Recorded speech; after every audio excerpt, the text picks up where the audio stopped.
اور اسی ڈاکٹر سلیم کے قتل کے الزام میں پولیس نے آپ کے بیٹے کو گرفتار کر لیا ہے۔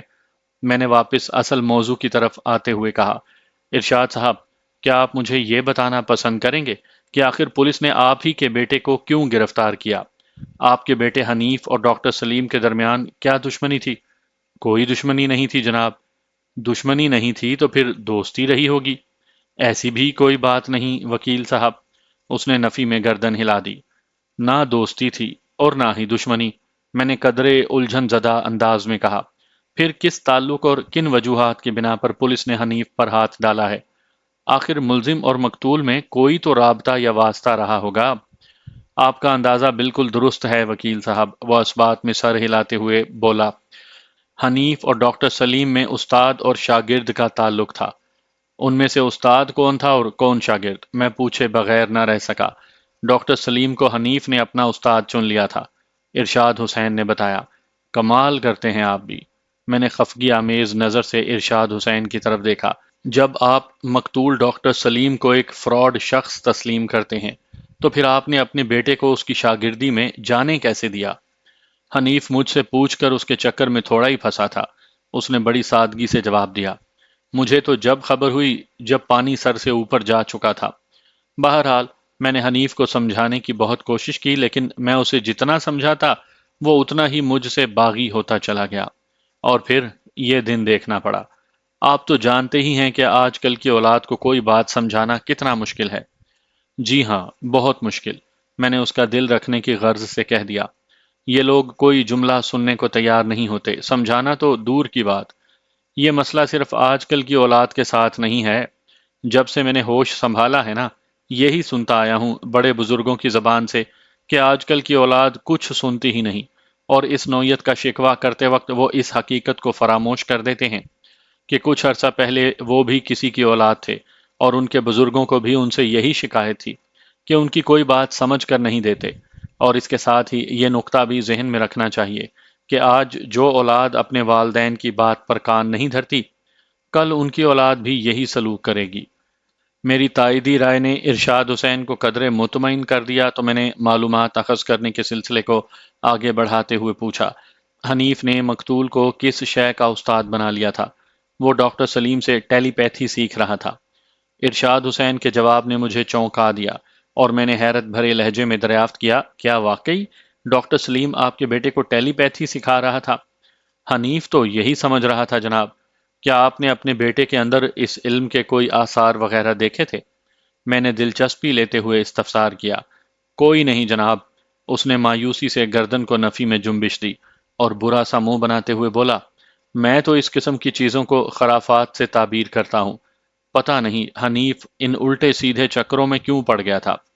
نہیں صاحب، ٹیلی پیتھی کا علم تو ایک سائنس اور ٹھوس حقیقت ہے، میں نے پروسوک انداز میں کہا۔ آپ اسے خرافات میں شامل نہیں کر سکتے وکیل صاحب۔ میں نے ساری زندگی حساب کتاب اور اعداد و شمار میں گزاری ہے، ارشاد حسین نے کہا۔ میں 2 اور 2 4 کی فلسفی پر یقین رکھتا ہوں۔ میرا یہ عقیدہ ہے کہ آپ جس بھی شخص سے جو بھی سیکھنا چاہیں، پہلے یہ چیک کر لیں کہ وہ کام اس شخص کو خود بھی آتا ہے یا نہیں۔ یہ تو بالکل اصولی بات ہے ارشاد صاحب، میں نے تائیدی لہجے میں کہا۔ اگر میں نے قانون نہیں پڑھ رکھا اور وکالت کے پیشے میں میرا تجربہ نہیں ہے تو پھر آپ مجھے وکیل کر کے اپنا ہی نقصان کریں گے۔ میں بھی یہی کہنا چاہتا ہوں وکیل صاحب، وہ ٹھہرے ہوئے لہجے میں بولا۔ ڈاکٹر سلیم کو کچھ بھی نہیں آتا تھا اور وہ ماہر بنا بیٹھا تھا، ٹیلی پیتھی، ہپناٹزم، مسمریزم اور نہ جانے کون کون سے علوم کا۔ اس نے 2 سیکنڈ کا توقف کر کے ایک گہری سانس لی، پھر نفرت آمیز لہجے میں بولا، میری نگاہ میں تو ڈاکٹر سلیم ایک نمبر کا فراڈ اور دھوکے باز شخص تھا۔ پتہ نہیں کس دکھے ہوئے دل کی آہ اسے کھا گئی۔ چلیں جناب، اچھے یا برے وہ اپنے انجام کو تو پہنچ گیا۔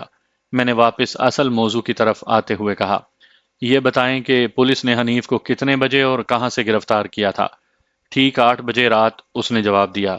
اس وقت وہ گھر پر موجود تھا، بلکہ چند منٹ پہلے ہی وہ گھر پہنچا تھا۔ یہ کب کی بات ہے؟ اسی دن جب ڈاکٹر سلیم کا قتل کیا گیا تھا۔ میرا مطلب ہے کس تاریخ کو؟ 17 اپریل کو، ارشاد حسین نے جواب دیا۔ آج 19 اپریل ہے، میں نے ٹیبل کیلنڈر پر نگاہ ڈالتے ہوئے کہا۔ اس کا مطلب ہے پولیس نے اگلے روز یعنی 18 اپریل کو حنیف کو عدالت میں پیش کر دیا ہوگا۔ جی ہاں، اس وقت وہ عدالتی ریمانڈ پر پولیس کسٹڈی میں ہے۔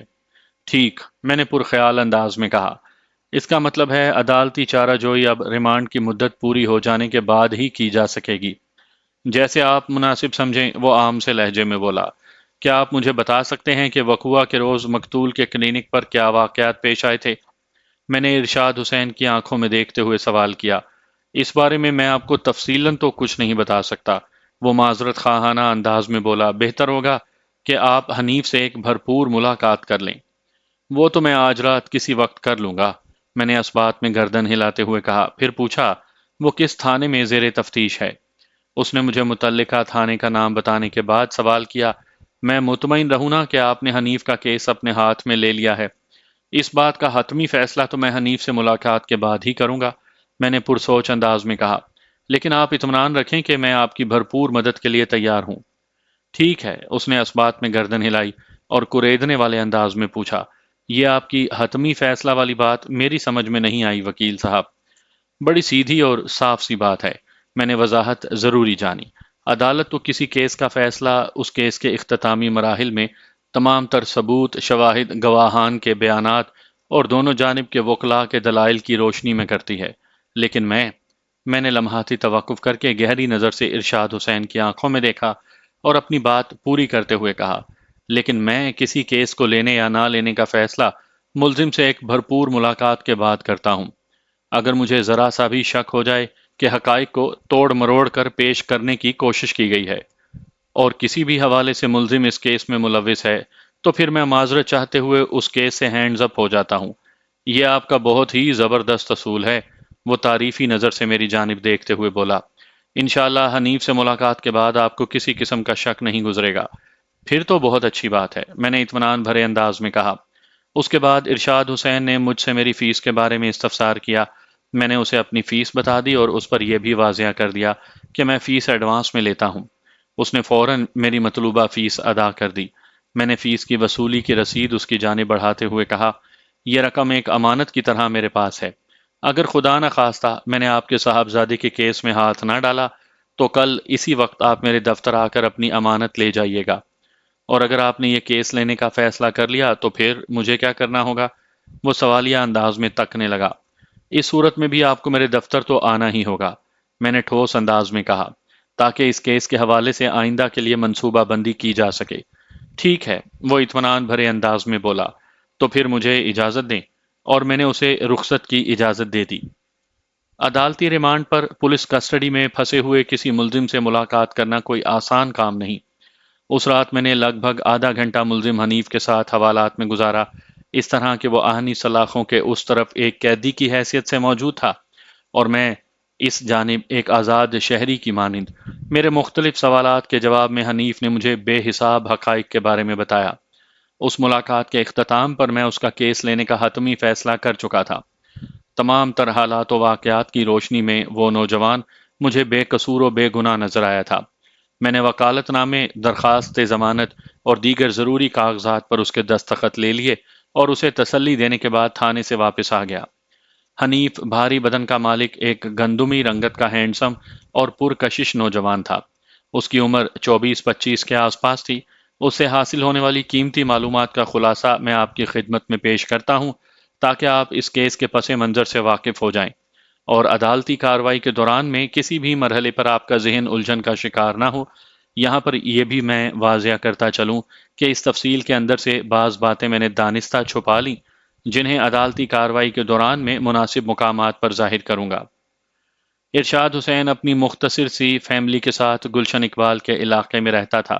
اس کے پاس 200 گز کا ذاتی گھر تھا جو اس نے زندگی بھر کی محنت سے بنایا تھا۔ اس کی ساری زندگی بینک کی ملازمت کرتے گزری تھی اور حال ہی میں وہ اس جاب سے ریٹائر ہوا تھا۔ آج کل وہ اپنے ایک دوست اشتیاق بزمی کی ایجنسی پر بیٹھ کر کاروباری اسرار و رموز سیکھنے کی کوشش میں تھا۔ اشتیاق بزمی ریئل اسٹیٹ ایجنٹ تھا اور کراچی کے علاقے ایف بی ایریا میں اس کی خوب چلی ہوئی ایجنسی تھی۔ ارشاد حسین نے بینک کے آڈٹ ڈپارٹمنٹ میں زندگی گزاری تھی۔ اس کے پاس مال بنانے کے بہت مواقع تھے۔ اس کے ساتھ کے لوگ کہاں سے کہاں چلے گئے تھے، لیکن ارشاد حسین کے اندر رچی بسی ایمانداری نے اسے کبھی کوئی غلط کام نہیں کرنے دیا۔ جب ہی زندگی بھر کی جمع پونجی سے ایک صرف مکان ہی بن سکا۔ بصورت دیگر اگر وہ چاہتا تو کسی بھی پوش علاقے میں عالیشان بنگلہ بنانا کچھ مشکل نہیں تھا۔ وہ اپنی اولاد کو رزق حلال کھلانا چاہتا تھا، اور اس مقصد میں اسے 100% کامیابی ہوئی تھی۔ یہ اس کی زندگی کی پہلی پریشانی تھی کہ اس کا جوان بیٹا قتل کے ایک کیس میں پولیس کے ہتھے چڑھ گیا تھا۔ ارشاد حسین کی 3 اولادیں تھیں۔ سب سے بڑی بیٹی سلمہ کی شادی ہو چکی تھی اور اس کے 2 بچے بھی تھے۔ سلمہ کی شادی ایک بینکر فیضان سے ہوئی تھی اور وہ اپنے گھر میں خوش تھی۔ سلمہ سے چھوٹے 2 لڑکے تھے، حنیف اور عمران۔ حنیف کی عمر 24-25 سال کے درمیان تھی اور عمران اس سے 4 سال چھوٹا تھا۔ ارشاد حسین نے اپنے دونوں بیٹوں کو بھی بینکر بنانے کے بارے میں سوچا تھا، لیکن حنیف نے اس کی ساری آرزوؤں اور امیدوں پر پانی پھیر دیا۔ البتہ عمران ابھی تک اپنے مقصد پر جمع ہوا تھا۔ وہ ان دنوں بی کام کر رہا تھا اور اپنے بڑے بھائی حنیف سے تعلیمی میدان میں آگے نکل گیا تھا۔ ارشاد حسین کی توقع تھی کہ وہ عمران کو ضرور کسی بینک میں فٹ کروا دے گا۔ حنیف انٹر سائنس میں تعلیم کو ادھورا چھوڑ کر پراسرار قوتوں کے حصول کی طرف نکل گیا تھا۔ اس کا ذہن کچھ اس قسم کا تھا کہ آج کی دنیا میں تعلیمی اسناد انسان کو صرف کلرک ہی بنا سکتی ہے، اچھا یا برا کلرک۔ اس کی نظر میں کسی بینک کا چپڑاسی بھی ایک کلرک تھا اور اسی بینک کا وی پی بھی کلرک۔ اس کے خیال میں معاشرے کا تنخواہ دار طبقہ کلرک ہی شمار ہوتا تھا، چاہے اس کی تنخواہ 1,000 ہو یا 1,00,000۔ ان اونچے خیالات کے ساتھ وہ کیا تعلیم حاصل کرتا، اور کیا ارشاد حسین کی اس کی بینک جاب کے سلسلے میں کوششیں بارآور ہوتی؟ وہ تو بس دن رات ماورائی علوم کے بارے میں زیادہ سے زیادہ معلومات اکٹھا کرنے میں سرگرداں رہتا۔ پھر کسی میگزین میں اس نے ٹیلی پیتھی کے حوالے سے کوئی مضمون پڑھ لیا۔ اس مضمون کی اثر پذیری نے حنیف کے ذہن اور سوچ کو اس حد درجہ تک متاثر کیا کہ اس نے حتمی فیصلہ کر لیا، چاہے کچھ بھی ہو جائے وہ ٹیلی پیتھی سیکھ کر ہی رہے گا۔ اس مصمم ارادے کے بعد اس نے کسی ایسے مرد میدان کی تلاش شروع کر دی جو اسے ٹیلی پیتھی کا علم سکھا سکے۔ جلد ہی اس کی مراد برائی۔ ایک روز وہ دوستوں کے ساتھ بیٹھا گپ شپ کر رہا تھا کہ ماورائی علوم کا ذکر نکل آیا۔ پھر ان علوم کے ماہرین کے متعلق باتیں ہونے لگیں۔ حنیف ان دنوں چونکہ ٹیلی پیتھی سیکھنے کے جنون میں مبتلا تھا، لہٰذا الیاس کی بات نے اسے اپنی جانب متوجہ کر لیا۔ یار، سننے میں آیا ہے کہ ادھر نارتھ میں کوئی صاحب بہت پہنچے ہوئے ہیں، الیاس نے گہری سنجیدگی سے کہا۔ ان کے پاس ایسے علوم کا خزانہ ہے۔ حنیف، شیخ احمد، الیاس اور مختار اکثر رات میں منظور نامی اس ہوٹل میں آ بیٹھتے تھے۔ مذکورہ ہوٹل کے مالک کا نام منظور حسین تھا، جو کافی عرصہ پہلے اس دار فانی سے کوچ کر گیا تھا۔ یہ اپنے علاقے کا ایک خوش ذائقہ ہوٹل سمجھا جاتا تھا جو لگ بھگ 24 گھنٹے کھلا رہتا تھا۔ الیاس کی بات سن کر حنیف کے کان کھڑے ہو گئے اور اس نے جلدی سے پوچھا، نارتھ کا علاقہ تو خاصا وسیع و عریض ہے، تم کہاں کی بات کر رہے ہو؟ میں نارتھ نازم آباد کی بات کر رہا ہوں، الیاس نے جواب دیا۔ وہ صاحب شادمان کے علاقے میں ہوتے ہیں۔ ان کا نام کیا ہے؟ حنیف نے پوچھا۔ ڈاکٹر سلیم فاروقی، الیاس نے بتایا۔ اب گفتگو کا دائرہ سمٹ کر الیاس اور حنیف تک محدود ہو گیا تھا۔ شیخ احمد اور مختار بڑی دلچسپی سے انہیں سن رہے تھے۔ حنیف نے سوال کیا، یار الیاس، کیا تم مجھے ڈاکٹر صاحب کا ایڈریس بتا سکتے ہو؟ مجھے ان سے کسی سلسلے میں معلومات حاصل کرنا ہے۔ حنیف نے دانستہ یہ بات ظاہر نہیں کی تھی کہ وہ ٹیلی پیتھی کا علم سیکھنے کا ارادہ رکھتا ہے۔ اس کی آنکھوں سے ٹپکتی تشویش اور تجسس نے الیاس کو بتا دیا کہ معاملہ گڑبڑ ہے، لیکن گڑبڑ کہاں واقع ہے اس بات کا اسے اندازہ نہ ہو سکا۔ وہ حنیف کے چہرے پر نگاہ جماتے ہوئے بولا، کس سلسلے میں؟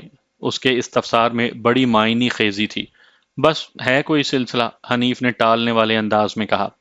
بتانا نہیں چاہ رہے ہو نا؟ الیاس کے لبوں پر شکایت ابھر آئی۔ دوستوں سے چھپاؤ گے یار؟ کسی لڑکی وڑکی کا چکر ہے تو بتا دو، ڈاکٹر صاحب بڑا مجرب تعویذ بھی دیتے ہیں ایسے معاملات کے لیے۔ میرا ایسا کوئی چکر نہیں ہے جو تم دوستوں سے پوشیدہ ہو، حنیف نے خفگی آمیز انداز میں کہا۔ ہمارے ایک دور کے رشتہ دار ہیں، وہ ایک طویل عرصے سے بیمار چلے آ رہے ہیں۔ میں ان کے حوالے سے ڈاکٹر صاحب سے مشورہ کرنا چاہ رہا تھا۔ اگر میری بات کا یقین آ جائے تو مجھے ڈاکٹر صاحب کا ایڈریس بتا دینا، ورنہ تمہاری مرضی۔ حنیف نے اب بھی اصل بات نہیں بتائی تھی۔ شیخ احمد نے کہا، یار حنیف، ہم تو پراسرار اور ماورائی علوم کے حوالے سے بات کر رہے تھے، اور الیاس نے ڈاکٹر سلیم فاروقی کا ذکر کر دیا۔ بیچ میں تمہارے کسی عزیز کی بیماری کہاں سے آ گئی؟ بتائے گا، یہ ضرور بتائے گا، مختار نے بڑے وثوق سے کہا۔ ہم کیا اس کی عادت سے واقف نہیں ہیں؟ اسے مشرق کی طرف جانا ہو تو یہ شمال کی جانب سے سفر کا آغاز کرتا ہے اور جنوب کے قریب سے گزر کر بالآخر اپنی منزل مطلوب تک پہنچ ہی جاتا ہے۔ جانتے نہیں ہو شیرازی صاحب نے اس کے لیے کون سا ٹائٹل منتخب کر رکھا ہے؟ شیرازی صاحب ان کے علاقے کے ایک عمر رسیدہ بزرگ تھے، لیکن نہایت ہی زندہ دل اور خوش مزاج۔ ان کا اٹھنا بیٹھنا زیادہ تر جوانوں اور نوجوانوں کے ساتھ ہوتا تھا اور وہ نئی نسل کے اندر بڑی آسانی سے گھل مل جاتے تھے۔ مختار نے انہی شیرازی صاحب کا حوالہ دیا تو الیاس پوچھے بنا نہ رہ سکا۔ شیرازی صاحب نے حنیف کو کیا ٹائٹل دیا ہے؟ چپ چھنال، مختار نے ڈرامائی انداز میں بتایا۔ حنیف نے کسی زبانی یا عملی برہمی کا اظہار نہیں کیا بلکہ شاکی نظروں سے مختار کو گھور کر رہ گیا۔ شیخ احمد نے پوچھا، ہاں تو یار حنیف، اب تم اپنی زبان ہی سے ہمیں بتا دو کہ کسی عزیز کی بیماری سے شروع ہونے والا معاملاتی سفر کہاں جا کر ختم ہونے کا نام لے گا؟ آپ لوگوں نے اگر آج میری بھد اڑانے کا پروگرام بنا ہی لیا ہے تو میں تمہیں کچھ نہیں کہوں گا۔ حنیف کی آواز میں خفگی کا عنصر نمایاں تھا۔ آپ لوگ بڑے اشتیاق سے اپنا رانجھا راضی کر سکتے ہیں، ہم تو اپنے رانجھے کے ساتھ ساتھ تمہاری ہیر کو بھی راضی کرنا چاہتے ہیں یار، الیاس نے تفریح لینے والے انداز میں کہا۔ لیکن پتا تو چلے کہ وہ ہے کون، اس کا نام کیا ہے، مقام کیا ہے، اور تم دونوں کے ملاپ میں گھمسان کیا ہے۔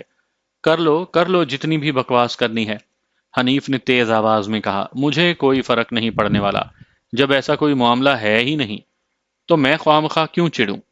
ارے بے وقوف، ایسے معاملات پر چڑا نہیں کرتے بلکہ خوش ہوتے ہیں، شیخ احمد نے سمجھانے والے انداز میں کہا۔ تم اس دنیا کی ساری لڑکیوں کو مجھ سے منسوب کر کے دن بھر ادھر ادھر کی باتیں کرتے رہو، میں تمہارا شکر گزار رہوں گا اور تمہیں اپنی جیب سے مرغی فرائی کھلاؤں گا، دودھ پتی اس کے علاوہ ہے۔ حنیف یکدم سنجیدہ ہوتے ہوئے بولا، اپنی بات سے پھرو گے تو نہیں؟ شیخ احمد یہی سمجھا کہ حنیف کا اشارہ مرغی فرائی اور دودھ پتی کی جانب ہے۔ وہ بڑی کشادہ دلی سے بولا، زبان سے جو کہہ دیا سو کہہ دیا یار، میں اپنی بات سے نہیں پھروں گا، یہ دونوں گواہ بھی ہیں، اور اگر پھر بھی تمہیں میرا یقین نہ آئے تو میں تمہاری ضمانت کے بل کی رقم نکال کر ابھی میز پر رکھ دیتا ہوں۔ ہاں یہ ٹھیک ہے، یہ بھی کر دیکھو، حنیف نے معنی خیز انداز میں کہا۔ شیخ احمد نے بڑے جوش سے پتلون کی ہپ پاکٹ میں سے بٹوا نکالا اور پھر اس بٹوے میں سے 50 روپے کا ایک نوٹ برآمد کر کے میز پر دے مارا، جیسے تاش کے کھیل میں ترپ کا پتا دوسرے پتوں کے اوپر پٹکا جاتا ہے۔ اس کے بعد اس نے بڑے حاتم تائی کے انداز میں کہا، آج سب لوگ میری جیب سے مرغی فرائی کھائیں گے۔ حیران ہونے کی ضرورت نہیں، آج سے 40-45 سال پہلے 50 روپے میں 4 افراد بآسانی مرغی فرائی کھا لیتے تھے اور ان کی چائے یا کولڈ ڈرنک وغیرہ کا آسرا بھی ہو جاتا تھا۔ آج کل 50 روپے میں مرغی کی ایک ٹانگ بھی دستیاب نہیں ہوتی۔ اللہ اللہ، کیا انقلاب زمانہ آ گیا ہے۔ اب شروع ہو جاؤ تم جلدی سے، شیخ احمد نے کہا۔ میں نے اپنی زبان پوری کر دی، سب سے پہلے میں 2 لڑکیوں کا ذکر کروں گا، حنیف نے گمبھیر انداز میں کہا۔ اگر یہ ذکر تم ہضم کر پائے تو میں آگے بھی کوشش کروں گا، ورنہ یہ سلسلہ یہیں ختم سمجھو۔ شیخ احمد نے ٹٹولنے والی نظر سے حنیف کو دیکھا اور سوال کیا، کیا تم کن 2 لڑکیوں کی بات کر رہے ہو؟ ان کے نام ہیں، حنیف نے ایک ایک لفظ پر زور دیتے ہوئے بڑی سنجیدگی سے کہا، سحرش اور نازنین۔ ابے یار، اس کا تو دماغ خراب ہو گیا ہے، مختار نے بے ساختہ کہا۔ الیاس بے اختیار بولا، اس نے تو شیخ احمد کی بہنوں ہی سے ابتدا کر دی۔ شیخ احمد اس دوران میں لال بھبوکا ہو چکا تھا۔ چیخ سے مشابہ لہجے میں اس نے حنیف سے کہا، میری بہنوں کا اگر دوبارہ نام لیا تو میں تمہارا منہ توڑ دوں گا۔ تمہاری یہ ہمت کیسے ہوئی؟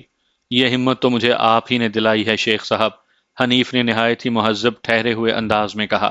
آپ نے ایسی تو کوئی شرط نہیں لگائی تھی کہ آپ کی بہنوں کو ٹچ نہیں کرنا، آپ نے فرمایا تھا کہ اس دنیا کی ساری لڑکیوں کو آپ سے منسوب کر سکتا ہوں۔ اب یا تو آپ سارا غصہ تھوک کر اپنے کہے پر شرمندہ ہو جائیں، یا پھر یہ ثابت کریں کہ سحرش اور نازنین اس دنیا کی نہیں بلکہ کسی اور سیارے کی مخلوق ہیں۔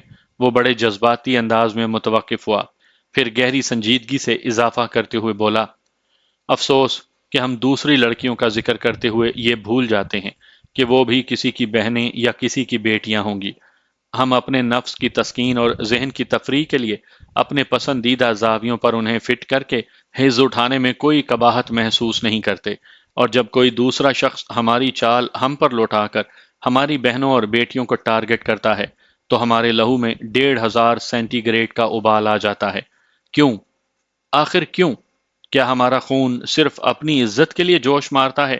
دوسروں کی عزت تفریح تباہ کا سامان ہے بس؟ مجھے پتا نہیں تھا یار کہ تمہارے اندر کوئی مولوی چھپا بیٹھا ہے۔ شیخ احمد نے اٹھ کر بازو آگے کر دیے۔ مجھے معاف کر دو حنیف، تم نے تو میری آنکھیں کھول دی۔ I am really very sorry. اگلے ہی لمحے وہ دونوں بغل گیر ہو چکے تھے۔ آئندہ 10 منٹ میں سب کچھ نارمل ہو گیا۔ دوستوں میں روٹھنا اور مان جانا تو لگا ہی رہتا ہے۔ ویسے حنیف نے جتنی بڑی حقیقت کو شیخ احمد کے سامنے اجاگر کیا تھا، ان میں سے کسی کو بھی اس سے اختلاف نہیں تھا۔ مختار نے شیخ احمد کی جانب دیکھتے ہوئے پوچھا، تو پھر ان 50 روپے کی مرغی فرائی منگوا لی جائے؟ میری طرف سے پوری اجازت ہے، وہ خجل سا ہو کر بولا۔ میرا خیال ہے کہ اس سلسلے میں ہمیں حنیف کا مشورہ ماننا چاہیے، الیاس نے تجویز دینے والے انداز میں کہا، کیونکہ ان 50 روپے کا فاتح تو یہی ہے نا؟ سب نے الیاس کی بات سے اتفاق کیا تو حنیف سوچ میں ڈوبے ہوئے لہجے میں بولا، میرے خیال میں مرغی ٹھیک نہیں، وہ تو اور بلڈ پریشر بڑھائے گی۔ یہاں پہلے ہی خاصی گرما گرمی ہو چکی ہے، لہٰذا اس رقم کی ہم آئس کریم کھائیں گے، لیکن ایک شرط ہے۔ حنیف نے جملہ نامکمل چھوڑا تو الیاس نے فوراً پوچھا، کیسی شرط؟ منظور سے اٹھنے سے پہلے تم مجھے ڈاکٹر سلیم فاروقی کا ایڈریس بتاؤ گے، حنیف نے دو ٹوک انداز میں کہا۔ سچی بات تو یہ ہے حنیف کہ مجھے ڈاکٹر صاحب کے کلینک کا ایڈریس معلوم نہیں ہے، الیاس نے گہری سنجیدگی سے کہا۔ مجھ سے بھی ایک دوست نے ذکر کیا تھا، میں صرف اتنا جانتا ہوں کہ وہ شادمان کے علاقے میں ہوتے ہیں۔ تو ٹھیک ہے، پھر تم اپنے اس دوست سے ہی پوچھ کر بتا دینا، حنیف نے کہا۔ لیکن یار میرے اس کام کو یاد رکھنا۔ تم بے فکر ہو جاؤ، الیاس نے تسلی بھرے انداز میں کہا، اور حنیف واقعی بے فکر ہو گیا۔ اگلے روز الیاس نے حنیف کو اپنے ساتھ لے جا کر اس دوست سے ملوایا جس کا اس نے منظور میں ذکر کیا تھا۔ اس شخص کا نام طارق شاہ تھا اور وہ ایف سی ایریا کے ایک فلیٹ میں رہائش پذیر تھا۔ حنیف کو یہ جان کر بڑی خوشی ہوئی کہ طارق شاہ ڈاکٹر سلیم فاروقی کے ساتھ ہی ہوتا ہے، بلکہ کلینک کے معاملات میں وہ ڈاکٹر صاحب کا اسسٹنٹ تھا۔ طارق شاہ ایک گورا چٹا اور درمیانہ قد شخص تھا، جسم مائل با فربہی اور چہرے پر ہلکی سی داڑھی مونچھیں۔ وہ اپنے سر پر ہر وقت ٹوپی لگائے رکھتا تھا۔ طارق شاہ نے بڑی محبت اور اخلاص سے ان کا استقبال کیا۔ راستے میں حنیف نے الیاس کو اپنے مقصد سے تفصیلاً آگاہ کر دیا تھا کہ ڈاکٹر سلیم سے ملنے کے لیے اتنے بےتاب کیوں ہیں۔ رسمی علیک سلیک کے بعد الیاس نے حنیف کا تعارف کروانے کے بعد طارق شاہ سے کہا، شاہ جی، یہ میرا بہت اچھا دوست ہے، یہ آپ کے ڈاکٹر صاحب سے ٹیلی پیتھی سیکھنا چاہتا ہے۔ بڑی خوشی سے جناب، طارق شاہ نے دوستانہ انداز میں کہا۔ ہم بیٹھے کس لیے ہیں آخر؟ وہ پھر براہ راست حنیف سے مخاطب ہوتے ہوئے بولا، آخر سرکار سے ملاقات کے لیے کبھی کلینک پر تشریف لائیں؟ سرکار سے اس کی مراد یقیناً ڈاکٹر سلیم ہی سے تھا۔ حنیف نے عقیدت بھرے انداز میں کہا، آپ مجھے کلینک کی لوکیشن بتا دیں، میں ضرور حاضر ہو جاؤں گا۔ طارق شاہ نے نہایت سہل انداز میں اسے فاروقی کلینک کی لوکیشن سمجھا دی تو حنیف نے اس بات میں گردن ہلائی اور پوچھا، کلینک کی کوئی مخصوص ٹائمنگ ہے یا؟ بالکل ٹائمنگ ہے بھائی، طارق شاہ اس کی بات مکمل ہونے سے پہلے ہی بول اٹھا۔ دن میں 11 بجے سے لے کر 4 بجے تک اور شام میں 5 بجے سے لے کر رات 10 بجے تک کلینک کھلا رہتا ہے۔ ان اوقات میں آپ کسی بھی وقت آ سکتے ہیں۔ کیا اس دوران میں تمام وقت ڈاکٹر صاحب کلینک پر موجود رہتے ہیں؟ حنیف نے اپنی تسلی کے لیے پوچھا۔ دراصل میں ایسے وقت میں ڈاکٹر صاحب سے ملنا چاہتا ہوں جب ذرا فرصت ہو، تاکہ میں اپنے معاملے پر ذرا تفصیلاً ان سے بات کر سکوں۔ بس تو پھر آپ شام میں ہی آئیں تو اچھا ہے، طارق شاہ کچھ سوچتے ہوئے بولا۔ صبح کے وقت تو زیادہ رش عورتوں کا ہی ہوتا ہے، وہ اپنے مسائل سنا سنا کر سرکار کا دماغ خالی کر دیتی ہیں۔ سرکار 4 بجے سے 5 بجے تک آرام فرماتے ہیں، 5 بجے فریش ہو کر دوبارہ بیٹھتے ہیں، اور اس وقت سائلین کا سب سے کم ہجوم ہوتا ہے، بلکہ میں نے تو دیکھا ہے کہ 5 اور 5:30 بجے کے درمیان تو کلینک خالی ہی پڑا ہوتا ہے۔ سرکار ہوتے ہیں، میں ہوتا ہوں، یا پھر آصف جو کلینک میں اوپری کام کے لیے رکھا گیا ہے، کلائنٹس وغیرہ 6 بجے کے بعد ہی آنا شروع ہوتے ہیں۔ بس تو جناب میں کل ٹھیک 5 بجے کلینک پر حاضر ہو رہا ہوں، حنیف نے ولولہ انگیز لہجے میں کہا۔ ڈاکٹر صاحب سے ملاقات کروانا آپ کا کام، میں سرکار سے آپ کی ملاقات ضرور کرواؤں گا، طارق شاہ نے یقینی لہجے میں کہا، بلکہ میں دن ہی میں آپ سے ان کا ذکر کر دوں گا۔ یہ تو آپ کا بڑا احسان ہوگا مجھ پر، حنیف نے ممنونیت بھرے انداز میں کہا۔ وہ 10-15 منٹ مزید طارق شاہ کے فلیٹ پر رکے، چائے بسکٹ سے معدے کو محفوظ کیا، پھر صاحب خانہ سے پرجوش مسافہ کر کے واپس آ گئے۔ آئندہ روز سے حنیف نے فاروقی کلینک پر جانا شروع کیا۔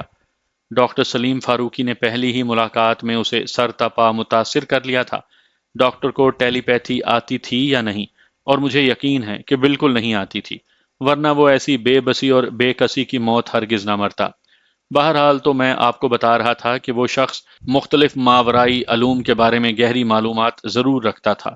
شعور، لاشعور، تحت الشعور، حواس خمسہ، چھٹی حس، تھرڈ آئی اور دیگر ایسی ہی درجن بھر دماغی اور نفسیاتی اصطلاحات کی مار مار کر ڈاکٹر نے حنیف کو اپنا مرید بنا لیا، بلکہ اس کے دماغ میں یہ خیال جاگزیں کر دیا کہ وہ اسے بہت عزیز رکھتا ہے، اور اس احساس نے حنیف کے اندر اس کی اوقات سے زیادہ ہوا بھر دی، اور بعض اوقات تو دن میں بھی سرکار کی خدمت میں حاضریاں دینے لگا۔ حنیف لگ بھگ 3 ماہ تک ٹیلی پیتھی سیکھنے کے شوق میں ڈاکٹر سلیم فاروقی کے کلینک جاتا رہا۔ ٹیلی پیتھی کا تو ٹے بھی اس کے دماغ میں نہیں سمایا تھا، البتہ اس نے اس دوران میں کلینک پر عجیب عجیب کلائنٹس کو دیکھا اور ان کے مسائل کو سنا تھا۔ سب سے زیادہ دلچسپ کیس عورتوں کے ہوتے تھے، جن میں سے بیشتر اپنے شوہروں کو سیدھا کرنے کے لیے ڈاکٹر سے مختلف قسم کے تعویذات اور بندشیں وغیرہ بنوا کر لے جاتی تھیں۔ ایسی احمق عورتیں اگر اس سے آدھی توجہ بھی اپنے شوہروں پر مرکوز کرتیں جتنی وہ ڈاکٹر صاحب کے لیے بچا کر رکھتی ہیں، تو انہیں کسی تعویذ یا بندش کی ضرورت ہی محسوس نہ ہوتی۔ ان کے بگڑے ہوئے شوہر نہ صرف یہ کہ سیدھے ہو جاتے، بلکہ ان کے مطیع و فرما بردار بھی بن جاتے، کیونکہ وہ محبت کے بھوکے، رومانس کے متلاشی اور پرسکون گھریلو ماحول کے پیاسے ہوتے ہیں۔ وہ اپنی بیوی کو ہر رات ایک بنی سنوری دلہن کے روپ میں دیکھنے کے بھی متمنی ہوتے ہیں، لیکن دوسری جانب معاملہ اس کے برعکس ہوتا ہے۔ اسے باہر والوں کے دیکھنے کا اتنا زیادہ خیال اور اس خیال کا ایسا شاندار اہتمام کا احساس ہوتا ہے، مگر جس شخص کو انہیں دیکھنا چاہیے، جب یہ اس کے قریب جاتی ہیں تو کچن والا پسینے میں بسا ہوا لباس ان کے بدن پر سجا ہوتا ہے، جس میں سے لہسن پیاز کے علاوہ مختلف چٹنیوں کی مہک اٹھ رہی ہوتی ہے۔ ان کے اس حسن سلوک کی تاب نہ لاتے ہوئے اگر کوئی شوہر گھر سے باہر سکھ چین کے لیے نگاہ دوڑانے کی کوشش کرے یا ایسی کوشش کے دوران پکڑا جائے، تو سب سے پہلے تو گھر کے اندر ایک فساد عظیم برپا کیا جاتا ہے۔ اس کے بعد ڈاکٹر سلیم فاروقی جیسے ایک عامل کامل فراڈ لوگوں کے آستانے پر شوہروں کو سیدھا کرنے کے لیے تعویذات اور بندشیں وغیرہ لینے کے لیے پہنچ جاتی ہیں۔ ایک بیوی کسی سیانے کے پاس پہنچی اور عرض کیا، حضرت کوئی ایسا عمل کریں کہ میرا شوہر سدھر جائے۔ اس میں ایسی کیا خرابی ہے؟ سیانے نے گہری سنجیدگی سے پوچھا۔ سرکار وہ مجھ پر کوئی خاص توجہ نہیں دیتا۔ اس بیوی نے اپنا مسئلہ بیان کیا۔ مجھے گھر کی مرغی اور گھڑے کی مچھلی سمجھتا ہے۔ اس کی ساری توجہ اور محبت باہر کی رنگین تتلیوں پر نچھاور ہوتی ہے۔ میں سخت پریشان ہوں۔ بات تو واقعی پریشانی کی ہے، سیانے نے گمبھیر انداز میں کہا، لیکن تم فکر نہ کرو، میں کرتا ہوں کچھ۔ وہ میری طرف راغب ہو جائے گا نا؟ بیوی نے اضطراری لہجے میں پوچھا۔ بالکل ہو جائے گا، سیانہ تیقن سے بولا۔ میرا عمل خطا نہیں جاتا، لیکن کیا بابا جی؟ سیانے کے ادھورے جملے پر اس بیوی نے تڑپ کر پوچھا۔ لیکن یہ کہ، سیانہ گہری سنجیدگی سے بولا، مجھے اس عمل کے لیے شیر کی گردن کا ایک بال چاہیے ہوگا۔ میں چاہوں تو وہ بال کسی سے بھی منگوا لوں، لیکن اس عمل کا تقاضا یہ ہے کہ جس کا کام ہو بال بھی اسی کو لانا ہوگا۔ لیکن قبلہ، بیوی جز بز ہوتے ہوئے بولی، شیر تو بہت ہی خطرناک جانور ہے، میں اس کی گردن میں سے کوئی بال… مجھے یقین ہے کہ تم یہ کام کر سکتی ہو، سیانے نے اس کی بات کو مکمل ہونے سے پہلے ہی کہہ دیا۔ مجھے تمہارے اندر چھپی ہوئی وہ صلاحیت صاف نظر آ رہی ہے جس کو بروئے کار لا کر تم ناممکن کو ممکن بنا سکتی ہو۔ جاؤ، شیر کی گردن کا صرف ایک بال لے آؤ، میری دعائیں تمہارے ساتھ ہیں۔ وہ بیوی سیانے کے آستانے سے واپس آ گئی اور اگلے ہی روز سے اس نے باقاعدگی سے چڑیا گھر جانا شروع کر دیا، جہاں ایک پنجرے میں شیر ببر بھی بند تھا۔ اس کے سامنے چونکہ ایک مقصد آن کھڑا ہوا تھا، لہٰذا وہ پوری مستقل مزاجی کے ساتھ اس مہم کو سر کرنے میں لگ گئی۔ وہ ہر قیمت پر شیر کی گردن کا بال حاصل کر کے سیانے کے طلسماتی اور کرشماتی عمل سے اپنے شوہر کو قابو کرنے کا تہیہ کر چکی تھی۔ ابتدا میں اس نے اپنے ساتھ گوشت کا ایک پارچہ لے جانا شروع کیا۔ وہ شیر کے پنجرے کی سلاخوں کے ساتھ لگ کر کھڑی ہو جاتی اور گوشت کے ٹکڑے کو پنجرے کے اندر پھینک کر شیر کو اس کی جانب متوجہ کرنے کے لیے اشاروں اور سیٹیوں کی ترکیب آزمانے لگی۔ دوسری یا تیسری کوشش پر ہی شیر اس کی جانب متوجہ ہو گیا۔ پھر یہ سلسلہ چل نکلا۔ وہ شیر ببر کو گوشت کی جھلک دکھا کر آنکھوں سے مخصوص اشارہ کرتی تو وہ اس کی دعوت پر فوراً گوشت سے فیض یاب ہونے کے لیے لپک پڑتا۔ دیکھتے ہی دیکھتے وہ شیر اس بیوی سے اس قدر مانوس ہو گیا کہ گوشت سے لذت آشنا ہونے کے بعد وہ اس کے قریب بیٹھ جاتا اور وہ بیوی اس کی گردن کے بالوں پر ہاتھ پھیر کر اسے مزے دلاتی رہتی۔ پھر ایک روز اس نے موقع دیکھ کر شیر کی گردن سے ایک بال نوچ ہی لیا۔ اپنی اس کامیابی پر بے حد شاداں و فرحاں وہ بھاگتی ہوئی اس سیانے کے پاس پہنچی اور مذکورہ بال اس کے حوالے کرتے ہوئے کہا، حضرت یہ لیں بال، میں نے تو اپنا کام کر دیا، اب آپ بھی اپنا عمل شروع کریں۔ سیانے نے حیرت بھری نظر سے اس بیوی کو دیکھا، پھر پوچھا کہ اس نے یہ بال حاصل کرنے کے لیے کیا ترکیب آزمائی۔ بیوی نے اپنی کوشش کی پوری تفصیل سے بیان کر دی۔ سیانے کی حیرت دو چند ہو گئی۔ وہ پرمعنی انداز میں گردن ہلاتے ہوئے بولا، اللہ کی بندی، سمجھ لو کہ تمہارا کام ہو گیا۔ اس مقصد کو حاصل کرنے کے لیے اب میرے کسی عمل کی کوئی ضرورت باقی نہیں رہی۔ آپ عمل نہیں کریں گے تو میرا کام کیسے ہوگا؟ وہ تعجب خیز لہجے میں بولی۔ میں نے کہا نا تمہارا کام ہو گیا، سیانے نے اصراری لہجے میں کہا۔ بس اب تمہیں میری ایک بات دھیان سے سننا ہوگی۔ اگر تم نے میری بات کو پوری توجہ سے سن کر اپنے ذہن میں بٹھا لیا تو سمجھو کہ تمہارا بیڑا پار ہو گیا۔ وہ بیوی ہماتن گوش ہو گئی۔ سیانے نے اس کے انہماک اور سنجیدگی کو دیکھتے ہوئے ٹھہرے ہوئے لہجے میں کہا، او جھلیے، جتنی مہارت اور عقل مندی سے تم نے گوشت دکھا دکھا کر جنگل کے بادشاہ کو رام کر لیا تھا، اگر تم خلوص تن من سے اس سے آدھی محنت بھی اپنے شوہر پر کرو تو وہ ساری زندگی تمہارے قدموں میں پڑا رہے گا، پھر تمہارے سارے گلے شکوے جاتے رہیں گے۔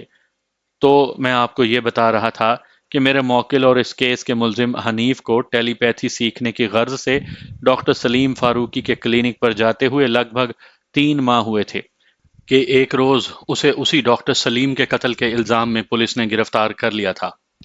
ریمانڈ کی مدت پوری ہونے کے بعد پولیس نے اس کیس کا چالان عدالت میں پیش کر دیا۔ میں نے اپنی وکالت نامے کے ساتھ ہی ملزم کی درخواست ضمانت بھی دائر کر دی اور اپنے موکل کی ضمانت کے لیے دلائل دینا شروع کر دیے۔ قتل کے ملزم کی ضمانت بہت مشکل سے ہوتی ہے، بلکہ یہ کام ناممکن کی حدود کو چھوتا محسوس ہوتا ہے۔ میں یہ کہنے میں کوئی آر محسوس نہیں کروں گا کہ میں اپنے موکل کی ضمانت کروانے میں قطعی ناکام رہا تھا۔ پولیس نے اپنی تفتیش کی روشنی میں میرے موکل کو ڈاکٹر سلیم فاروقی کا قاتل نامزد کیا تھا اور اسی رپورٹ کو استغاثہ کہا جاتا ہے۔ یہ رپورٹ کئی صفحات پر مشتمل تھی، جس کے اہم مندرجات گاہے بگاہے آپ کی نظروں سے گزرتے رہیں گے۔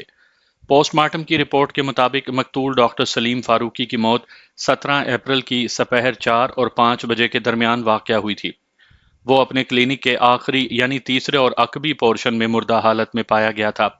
اس کی موت کا سبب ایک آہنی سلاخ تھی، جس کی خطرناک ضرب نے مقتول کی کھوپڑی کے پچھلے حصے کو بڑی بے دردی سے پاش پاش کر دیا تھا، یعنی وہ حصہ بری طرح چٹک گیا تھا۔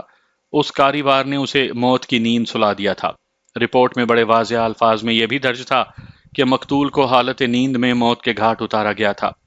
کلینک کا وہ عقبی پورشن اس نے اپنے آرام کے لیے مختص کر رکھا تھا، جہاں فرش پر ایک گداز بستر بچھا دیا گیا تھا۔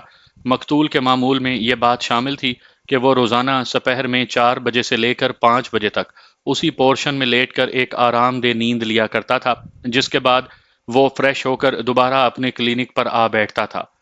اس کی بیٹھک کلینک کے دوسرے یعنی وسطی پورشن میں ہوا کرتی تھی، جہاں وہ اپنے پاس آنے والے مصیبت زدہ لوگوں کے مسائل سنتا تھا اور ان کے مسائل کے لیے مختلف ماورائی اور غیر ماورائی حل تجویز کیا کرتا تھا۔ اور ظاہر ہے یہ کام وہ مفت میں یا فی سبیل اللہ تو نہیں کرتا تھا۔ مقتول ڈاکٹر نے اپنی کوئی مخصوص فیس مقرر نہیں کر رکھی تھی۔ اس کے پاس معاشرے کے ہر طبقے سے تعلق رکھنے والا کلائنٹ آیا کرتا تھا، جن میں ایسے بھی ہوتے تھے کہ جنہیں تعویذ کے علاوہ کھانے کے پیسے بھی دینا پڑتے تھے، اور بعض پارٹیاں ایسی بھی تھیں جن سے وہ بندش کرنے یا بندش کاٹنے کی مد میں ہزاروں وصول کر لیا کرتا تھا۔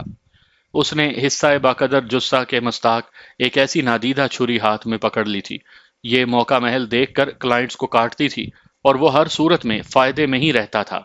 وہ جن سے رقم وصول نہیں کرتا تھا ان سے کچھ اور وصول کر لیا کرتا تھا، اور یہ کچھ اور فرد بہ فرد بدلتا رہتا تھا۔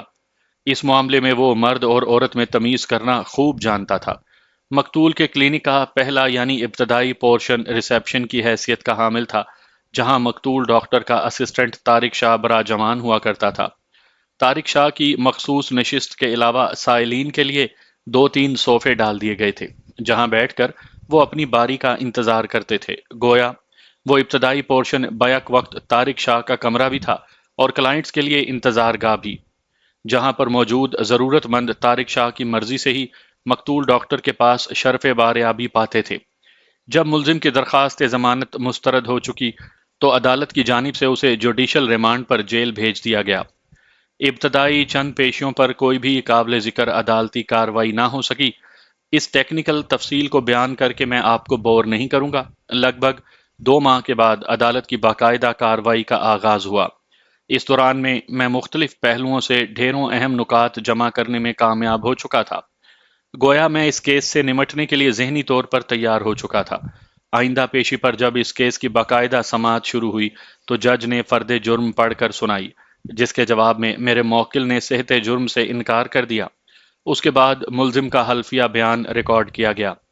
ملزم نے معزز عدالت کے سامنے کم و بیش وہی بیان دیا تھا جو وہ اس سے پہلے پولیس کو دے چکا تھا۔ وکیل استغاثہ نے جج کی اجازت کے بعد ملزم پر کڑی جرح کی، لیکن ملزم میری ہدایات کی روشنی میں بڑی ثابت قدمی سے وکیل مخالف کی جرح کے سامنے ڈٹا رہا۔ اپنی باری پر میں ایکیوزڈ باکس کے قریب چلا گیا، پھر ملزم کی آنکھوں میں دیکھتے ہوئے سوال کیا، کیا یہ سچ ہے کہ تم مقتول کے کلینک پر اکثر جایا کرتے تھے؟ جی ہاں، یہ بات سچ ہے، اس نے مختصر سا جواب دیا۔ یہ سلسلہ کب سے جاری تھا؟ لگ بھگ 3 ماہ سے۔ تمہارا مطلب ہے؟ میں نے تصدیق طلب لہجے میں پوچھا۔ مقتول کی بھیانک موت سے 3 ماہ پہلے سے۔ جی ہاں، میرا یہی مطلب تھا۔ کیا تم پر کوئی جن وغیرہ آتا تھا یا کسی بندش کو کٹوانے تم مقتول کے کلینک پر جایا کرتے تھے؟ میں نے اپنی جرح میں تیزی لاتے ہوئے استفسار کیا۔ سنا ہے مقتول بہت ہی پہنچا ہوا ماہر عامل تھا۔ سنا تو میں نے بھی یہی تھا جناب، وہ بد دلی سے بولا۔ لیکن وہ کہتے ہیں کہ دور کے ڈھول سہانے۔ تو میرے ساتھ بھی وہی معاملہ ہوا تھا، اور جہاں تک آپ کے سوال کے پہلے حصے کا تعلق ہے نا، اس نے لمحاتی توقف کر کے ایک آسودہ سانس لی، پھر اپنی بات مکمل کر کے بولا، مجھ پر نہ تو کوئی جن آتا تھا اور نہ ہی میرے ساتھ بندش جیسا کوئی معاملہ تھا۔ جن اس لیے نہیں آ سکتا تھا کہ میں کوئی حسین و جمیل دوشیزہ نہیں تھا، اور بندش کا سوال اس لیے پیدا نہیں ہوتا تھا کہ دور دور تک میرا کوئی دشمن نہیں تھا۔ تم مقتول ڈاکٹر کے ساتھ رہ کر کافی ٹیکنیکل ہو گئے ہو، میں نے سرسری انداز میں کہا۔ پھر پوچھا کہ جب تمہارے ساتھ کوئی عارضہ نہیں تھا تو پھر تم مقتول کے کلینک پر کیوں جایا کرتے تھے؟ ٹیلی پیتھی سیکھنے۔ اوہ، ٹیلی پیتھی! میں نے چونکنے کی اداکاری کی۔ کیا تمہیں معلوم بھی ہے کہ یہ ٹیلی پیتھی کیا بلا ہوتی ہے؟ جناب، یہ بلا نہیں بلکہ ایک سائنٹیفک علم ہے، وہ بڑے مدبرانہ انداز میں وضاحت کرتے ہوئے بولا، جسے خیال خوانی اور مینٹل کمیونیکیشن بھی کہا جاتا ہے۔ اچھا، تو مقتول ڈاکٹر نے تمہیں ٹیلی پیتھی کے حوالے سے بہت کچھ پڑھا رکھا ہے؟ میں نے مصنوعی حیرت کا اظہار کرتے ہوئے کہا، یہ ساری معلومات تو ڈاکٹر کے پاس جانے سے پہلے ہی مجھے حاصل تھیں۔ اس نے جواب دیا، میں نے اس موضوع پر بہت کچھ پڑھ رکھا ہے۔ ایک ٹیلی پیتھی جاننے والا انسان کسی دوسرے انسان کی سوچ تک رسائی حاصل کر کے اسے اپنی مرضی کے مطابق عمل کرنے پر مجبور کر سکتا ہے۔ کیا مقتول ڈاکٹر کے پاس تمہاری بیان کردہ ٹیلی پیتھی کی یہ صلاحیت موجود تھی؟ میں نے جرح کے سلسلے کو آگے بڑھاتے ہوئے کہا، اور کیا اس نے تمہیں بھی اس حیرت انگیز صلاحیت سے روشناس کروایا تھا؟ میں سمجھتا ہوں وہ ٹیلی پیتھی نہیں جانتا تھا، وہ خاصے جرأت مندانہ انداز میں بولا، اور جب وہ خود کچھ نہیں جانتا تھا تو بیچارہ بھلا مجھے کہاں سے سکھاتا؟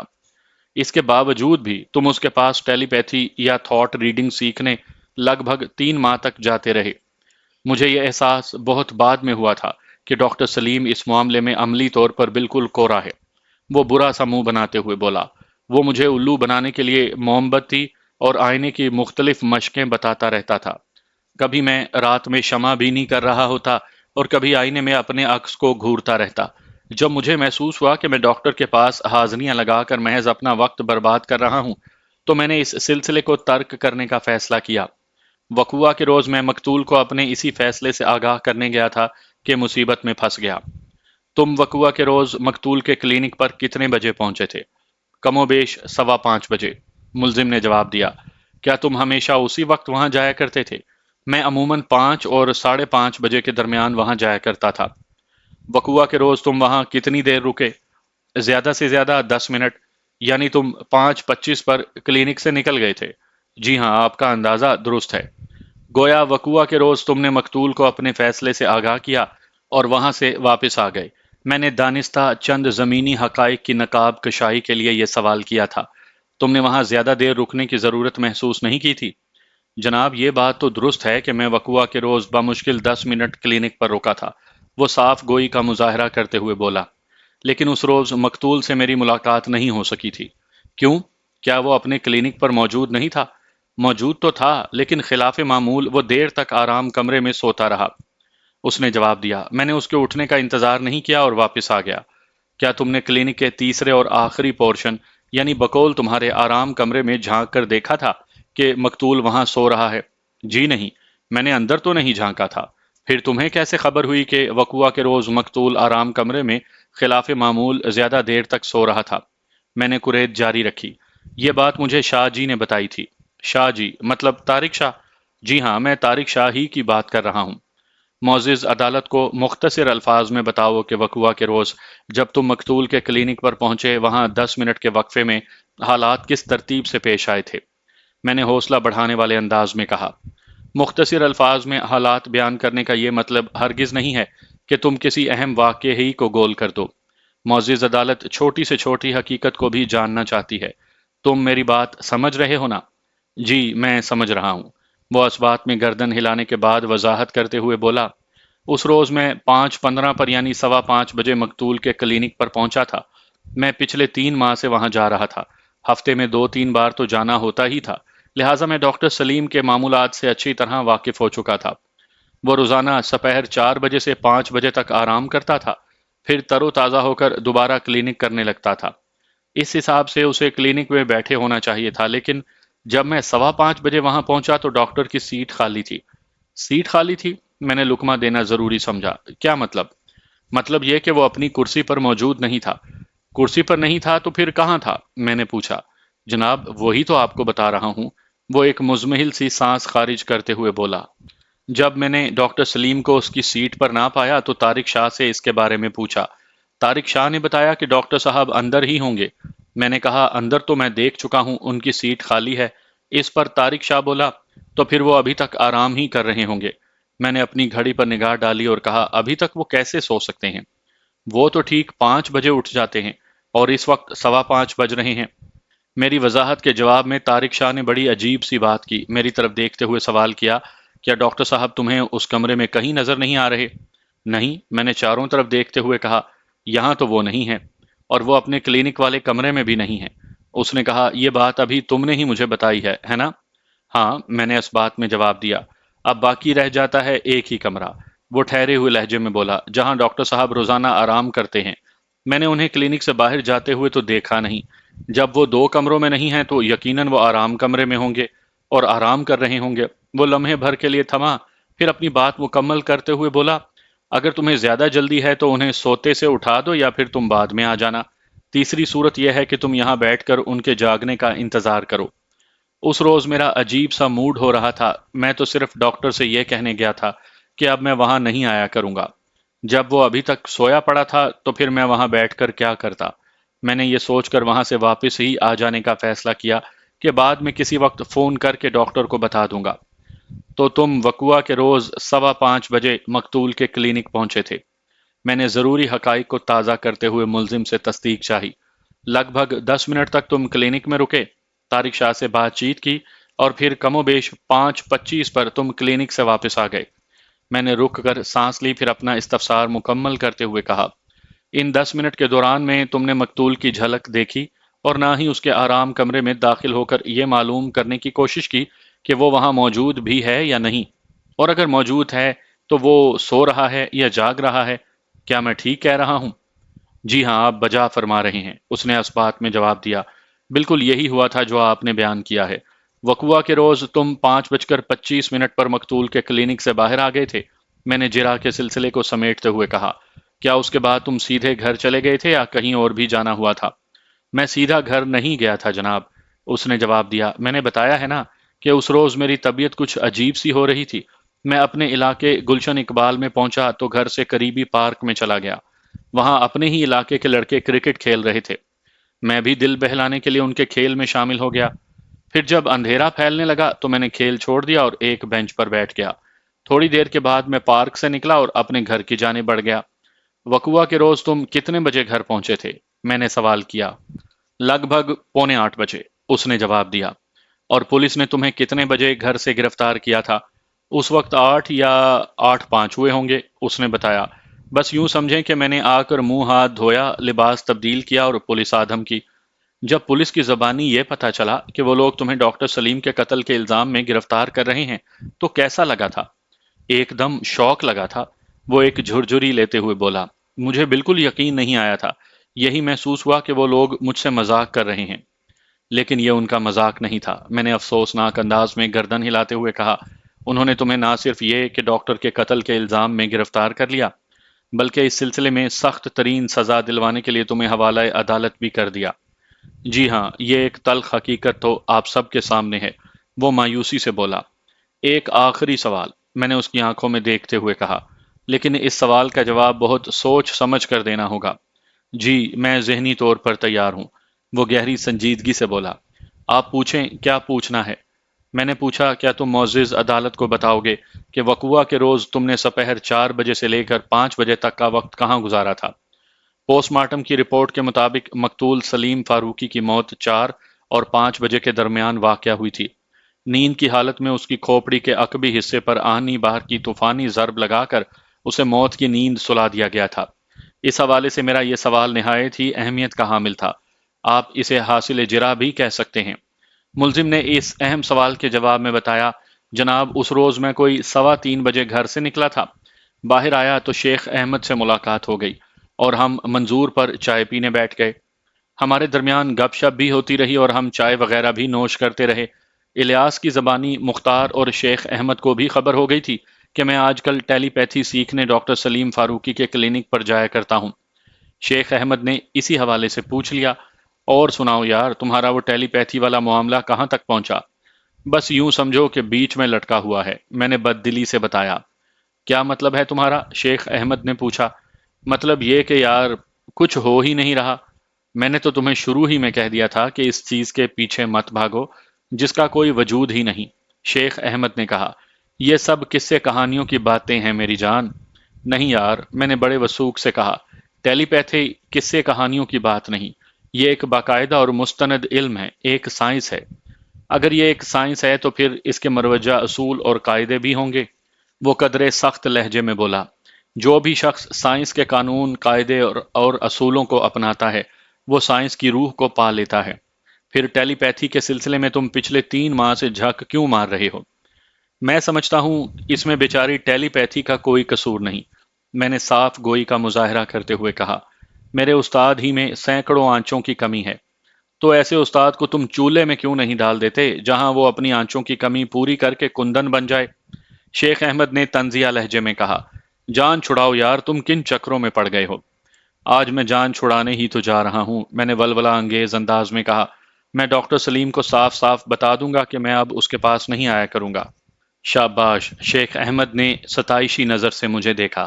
یہ تم ایک نیک کام کرنے جا رہے ہو، میری دعائیں تمہارے ساتھ ہیں۔ میں تھوڑی دیر مزید شیخ احمد کے ساتھ بیٹھا اور پھر ایک بس پر سوار ہو کر ڈاکٹر سے ملنے اس کے کلینک کی جانب چل پڑا تھا۔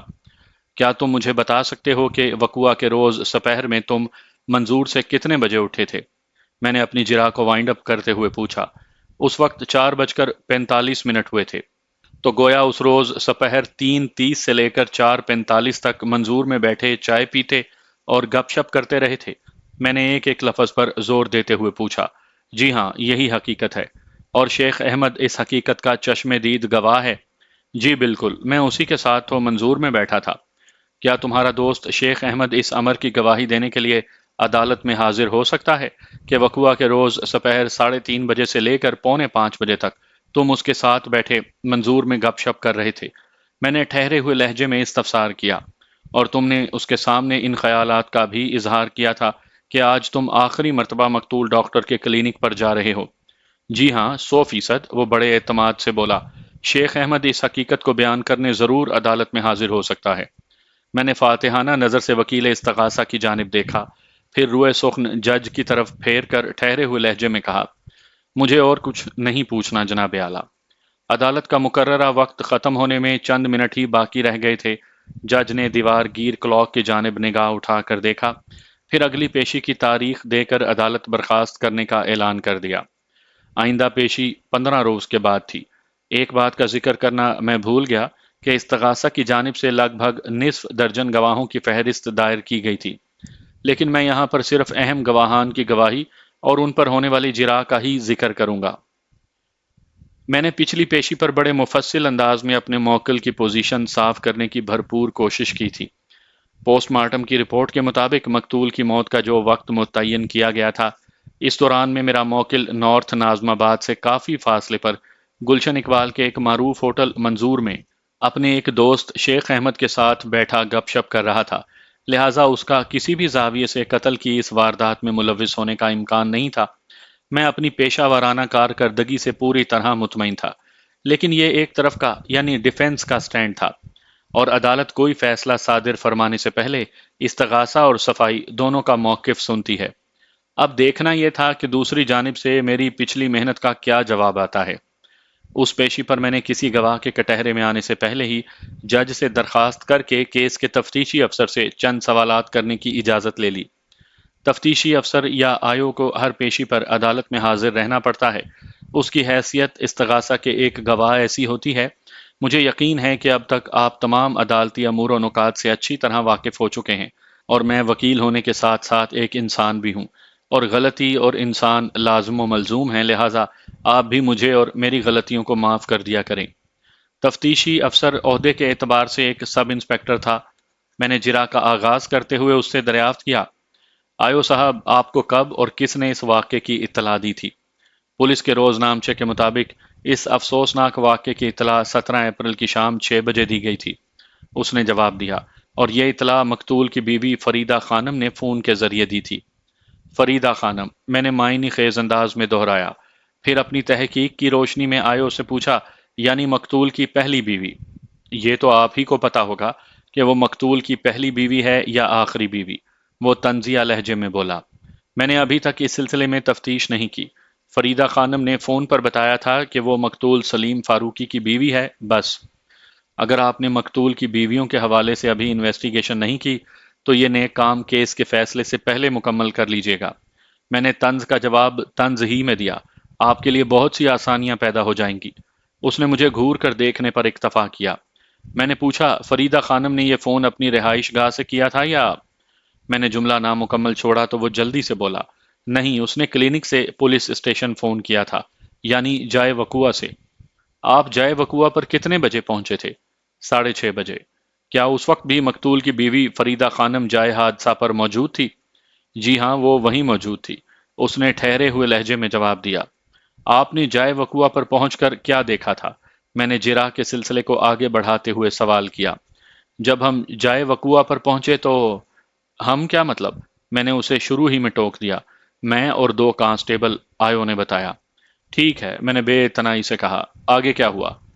جائے وقوع پر بہت سے لوگ جمع تھے، وہ اپنے بیان کو آگے بڑھاتے ہوئے بولا، لیکن مقتول کی بیوی فریدہ خانم اور اس کا اسسٹنٹ طارق شاہ سب سے نمایاں تھے، اور انہی دونوں افراد کی رہنمائی میں ہم کلینک کے سب سے آخری کمرے میں پہنچے، جہاں مقتول ڈاکٹر سلیم فاروقی ایک بستر پر مردہ پڑا تھا۔ آپ نے پہلی ہی نظر میں اندازہ لگا لیا تھا کہ ڈاکٹر سلیم اس دنیا سے اس دنیا میں منتقل ہو چکا ہے یا کوئی معائنہ وغیرہ بھی کیا تھا اس کا؟ میں نے چبھتے ہوئے لہجے میں دریافت کیا۔ کسی معائنے یا جائزے کی ضرورت تو نہیں تھی، وہ بڑی سادگی سے بولا، لیکن پھر بھی میں نے مقتول کی لاش کو الٹ پلٹ کر موقع کی کارروائی کا تقاضا نبھایا تھا۔ کسی معائنے یا جائزے کی ضرورت نہیں تھی، میں نے تلخی بھرے انداز میں انکوائری آفیسر کے جملے کو دہرایا اور پوچھا، ایسا کیوں آئیو صاحب؟ کیا مقتول کی لاش پکار پکار کر اپنی موت کا اعلان کر رہی تھی؟ ہاں، ایسا ہی سمجھ لیں، وہ طنزیہ لہجے میں بولا۔ ضرور سمجھ لوں گا، میں نے بڑی سعادت مندی سے کہا، لیکن اگر آپ اپنے مضمون کی تھوڑی وضاحت کر دیں تو بڑی نوازش ہوگی۔ معزز عدالت یہ جاننا چاہتی ہے کہ کوئی لاش کسی پیرائے میں اپنی موت کا اعلان کر سکتی ہے؟ با زبانی خاموشی، وہ معنی خیز نظر سے مجھے دیکھتے ہوئے بولا، قبلہ، میں نے فرما برداری کی اداکاری جاری رکھتے ہوئے کہا، آپ نے تو وضاحت کرنے کے بجائے معاملے کو اور زیادہ الجھا دیا ہے۔ لگتا ہے آپ کو بچوں کی طرح سمجھانا پڑے گا۔ وہ جھنجلا گیا۔ میں نے اس کی جھنجلاہٹ میں پتنگے لگاتے ہوئے کہا، جی ہاں بالکل، آپ مجھے اس وقت مونسٹری یا نرسری کا کوئی بچہ ہی تصور کریں اور اے با کا ڈا کے لیول پر اس گمبھیر معاملے کی وضاحت فرمائیں۔ وہ میری اس چوٹ پر تل ملا کر رہ گیا، پھر خاص جارحانہ انداز میں بتانے لگا، مقتول اپنے بستر پر مردہ پڑا تھا اور وہ اس طرح کہ اس کی کھوپڑی کے عقبی حصے کو کسی ناریل کے مانند چٹخا کر رکھ دیا گیا تھا۔ سر سے خارج ہونے والے خون نے بستر کے بیشتر حصے کو بھی آلودہ کر دیا تھا۔ اس حالت میں بے حس و حرکت پڑے ہوئے کسی شخص کو دیکھ کر کوئی بھی بڑے یقین سے یہ اندازہ قائم کر سکتا ہے کہ اس کی موت واقعہ ہو چکی ہے۔ وہ ایک ہی سانس میں وضاحت کی بیشتر منازل طے کرنے کے بعد تھوڑی دیر کے لیے متوقف ہوا، پھر بات مکمل کرتے ہوئے بولا، لاش کے قریب ہی ہمیں آلہ قتل بھی پڑا ہوا مل گیا تھا، جو کہ ایک آہنی بار تھی اور جس کے ایک سرے پر مقتول کا تازہ بتازہ خون بھی چمک رہا تھا۔ آلہ قتل، آہنی بار، میں نے معنی خیز انداز میں دہرایا، پھر اس چوبی میز کی جانب بڑھ گیا جہاں ایک سیلوفن بیگ میں آلہ قتل محفوظ حالت میں رکھا نظر آیا۔ میں نے مذکورہ آہنی بار والے سیلوفن بیگ کو بڑی احتیاط سے اٹھا لیا، پھر چلتے ہوئے آیو کے قریب پہنچا اور مذکورہ سیلوفن بیگ اس کی آنکھوں کے سامنے لہراتے ہوئے کڑے لہجے میں استفسار کیا، آپ اس آہنی بار کی بات کر رہے ہیں نا؟ جی ہاں، آپ کے خیال میں یہی آلہ قتل ہے؟ جی، اسی آہنی بار کی ضرب سے مقتول کی کھوپڑی کو چٹخا کر اسے موت کے گھاٹ اتارا گیا ہے، تو پھر قانون کی زبان میں اسی آہنی بار کو آلہ قتل ہی کہا جائے گا۔ وہ خاصے کٹیلے انداز میں بولا، مجھ سے کیا پوچھتے ہیں، آپ تو مجھ سے زیادہ قانون جانتے ہیں۔ اس میں کوئی شک ہے؟ میں نے بے ساختہ کہا۔ وہ خفیف سا ہو کر مجھے دیکھنے لگا۔ میں نے اپنی جرح میں تندی بھرتے ہوئے سوال کیا، آیو صاحب، آپ کو یہ کیسے پتا چلا کہ اس آہنی بار کی مدد سے مقتول کو موت کے گھاٹ اتارا گیا تھا؟ آلہ قتل کے لیبارٹری ٹیسٹ سے، وہ متحمل لہجے میں بولا۔ اس بار کے ایک سرے پر پائے جانے والا خون مقتول کے خون سے میچ کر گیا تھا، پھر بار کے خون آلود حصے پر چند انسانی بال بھی چپکے ہوئے ملے تھے۔ لیبارٹری ٹیسٹ کی رپورٹ میں اس امر کی وضاحت موجود ہے کہ وہ بال مقتول ہی کے سر کے تھے۔ ویری گڈ، میں نے سراہنے والے انداز میں تفتیشی افسر کو دیکھا اور پھر پوچھا، یہ اندازہ آپ نے کس بنا پر قائم کیا کہ میرے موکل ہی نے اس آہنی بار کی مدد سے مقتول کی جان لی تھی؟ اس بنا پر کہ آہنی بار کے دوسرے یعنی صاف سرے پر ملزم کی انگلیوں کے بڑے واضح نشانات پائے گئے تھے۔ وہ بڑے اعتماد سے بولا، کیا کسی شے پر کسی شخص کے فنگر پرنٹس کا پایا جانا اسے ملزم قرار دینے کے لیے کافی ہوتا ہے؟ نہیں جناب، ہمیں اس سلسلے میں بھی اور بہت سی چیزوں کو دیکھنا پڑتا ہے۔ وہ گہری سنجیدگی سے بولا، مثلاً؟ میں نے سوالیہ نظر سے اس کی طرف دیکھا۔ مثلاً سب سے اہم پوائنٹ تو ایف بی یعنی فنگر پرنٹس کی میچنگ ہوتی ہے۔ وہ اپنی بات کی وضاحت کرتے ہوئے بولا، اس میں آلہ قتل پر ملنے والے انگلیوں کے نشانات اور ملزم کے فنگر پرنٹس کو آپس میں ملا کر دیکھنا پڑتا ہے، اس کے بعد ہی ہم کسی حتمی نتیجے پر پہنچتے ہیں۔ تو میرے موکل کے سلسلے میں آپ حتمی نتائج تک پہنچ گئے تھے؟ جی ہاں، ہم نے پرفیکٹ ایف بی میچنگ کر لی تھی۔ یہ کام تو ملزم کی گرفتاری کے بعد ہی ہوا ہوگا، ظاہر ہے اس سے پہلے کیسے ہو سکتا تھا؟ گویا جب آپ جائے وقوع پر پہنچے تو آپ نے مقتول کی لاش کو دیکھا اور آلہ قتل آپ کے قبضے میں آ گیا۔ اس وقت آپ وثوق سے نہیں کہہ سکتے تھے کہ ڈاکٹر سلیم فاروقی کو میرے موکل ہی نے قتل کیا ہوگا۔ ظاہر ہے یہ وثوق تو ایف بی میچنگ کے بعد ہی حاصل ہوا تھا۔ کیا آپ اس واقعے سے پہلے ملزم کو جانتے بھی تھے؟ ہرگز نہیں، اس نے قطعیت سے نفی میں گردن ہلائی۔ اس کے گھر کا پتہ تو آپ کو معلوم ہوگا۔ جب میں ملزم کو جانتا ہی نہیں تھا تو پھر اس کے گھر کا پتہ کیسے معلوم ہو سکتا تھا؟ وہ چڑ کر بولا، آپ کس قسم کی باتیں کرتے ہیں جناب؟ میں اس قسم کی باتیں کر رہا ہوں جناب، میں نے اسی کے انداز میں کہا، کہ آپ تو پولیس والے ہیں، ملزم کے گھر کا پتہ ٹھکانہ تو معمولی بات ہے، آپ تو ان چیزوں کے بارے میں بھی معلومات رکھتے ہیں جو دنیا میں موجود ہی نہیں۔ ایسی کوئی بات نہیں وکیل صاحب، وہ خفگی آمیز نظر سے مجھے دیکھتے ہوئے بولا، آپ وکیلوں نے ہم پولیس والوں کو کچھ زیادہ ہی بدنام کر رکھا ہے، چلیں اس سے کچھ زیادہ کو تھوڑا کم کر لیتے ہیں۔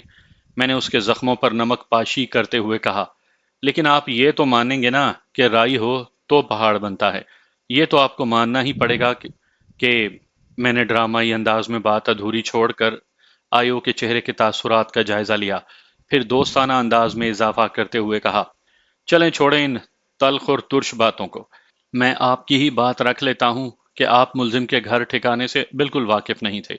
اب ذرا میری معلومات میں اضافے کے لیے اتنا بتا دیں کہ ملزم کی گرفتاری کے لیے اس کے گھر کی جانب آپ کی رہنمائی کس نے کی تھی؟ فریدہ خانم نے، طارق شاہ نے۔ وہ الجھن زدہ انداز میں جملہ مکمل چھوڑ کر مجھے دیکھنے لگا۔ میں نے اسے آڑے ہاتھوں لیا۔ ایک جواب دیں آیو صاحب۔ فریدہ خانم نے، پھر آپ نے طارق شاہ کا نام کیوں لیا؟ وہ بھی جائے وقوعہ پر موجود تھا، وہ گڑبڑائے ہوئے لہجے میں بولا۔ اس نے بھی مجھے ملزم کے بارے میں بتایا تھا، بلکہ وہ ذرا دیر کے لیے رکا، پھر اضافہ کرتے ہوئے کہا، بلکہ ملزم کے گھر کا ایڈریس مجھے مقتول کے اسسٹنٹ طارق شاہ ہی نے دیا تھا۔ تو گویا آپ یہ کہنا چاہتے ہیں کہ دراصل آپ طارق شاہ کی نشاندہی پر ملزم کے گھر پہنچے تھے اور اسے گھر سے گرفتار کر لیا تھا؟ جی ہاں، بالکل۔ اس نے تصدیقی انداز میں گردن ہلائی۔ ڈیٹس آل یور آنر، میں نے تیز آواز میں کہا، مجھے اور کچھ نہیں پوچھنا۔ میں نے اس کیس کے تفتیشی افسر پر اپنی جرح موقوف کرنے کا اعلان کیا تو استغاثہ کی جانب سے گواہوں کا سلسلہ شروع ہوا۔ اس پیشی پر دو ایسے گواہوں کو شہادت کے لیے وٹنس باکس میں لایا گیا جس کے بیان اور بعد ازاں ان پر ہونے والی جرح میں ایسی کوئی خاص بات نہیں تھی جو اس کیس میں کسی حوالے سے بہت زیادہ اہمیت کی حامل ہو۔ ان دو گواہوں میں ایک فاروقی کلینک میں چپڑاسی کی حیثیت سے کام کرنے والا آصف محمود تھا اور دوسرا ڈاکٹر سلیم فاروقی کا پڑوسی دکاندار امتیاز حسین۔ ان دونوں گواہوں کے بیانات سے صرف یہ بات ثابت ہوئی تھی کہ وقوعہ کے روز سپہر میں ملزم حنیف فاروقی کلینک پر آیا تھا۔ اگلی گواہی مقتول کی بیوی فریدہ خانم کی تھی۔ میری نظر میں یہ ایک اہم گواہی تھی۔